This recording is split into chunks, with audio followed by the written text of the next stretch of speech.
আসসালামু আলাইকুম ফ্রেন্ডস, আজকে আমাদের বাসায় একটি ছোট্ট একটি অনুষ্ঠান। আজকে আমার কাকুকে দেখতে আসবে, তাই নিয়ে তোমাদের সাথে একটি ছোট ভিডিও শেয়ার করলাম। তোমাদের সাথে কিন্তু অনেক দিন ধরে আমার দেখা হয় না, তাই জন্য আজকে ছোট্ট একটি ভিডিও তোমাদের সাথে লইল। তো চলো দেখা যায়।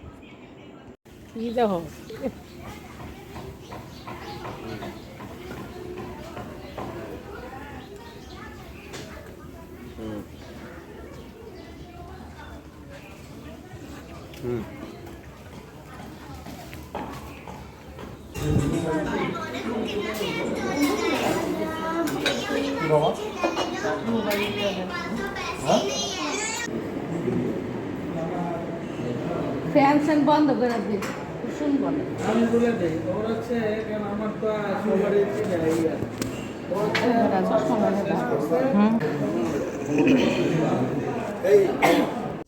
তো ফ্রেন্ডস, আমি তোমাদের সাথে আজকে সব শেয়ার করতে পারিনি, কারণ আমরা সবাই ছিলাম, অনেক লোকজন ছিল। এই যে এটা হচ্ছে আমার ছোট বোন, আমরা বোনেরা খুব মজা করেছি, তাই জন্য তোমাদের সাথে কিছু কিছু শেয়ার করতে পারিনি। তো আমার ভিডিওটা কেমন লাগলো তোমাদের সবাই কমেন্টে জানাবে। তো সবাই দোয়া করবে আমার কাকুর জন্য তাড়াতাড়ি বিয়ে হয়ে যায়। তো আজকের মতো টাটা, টাটা।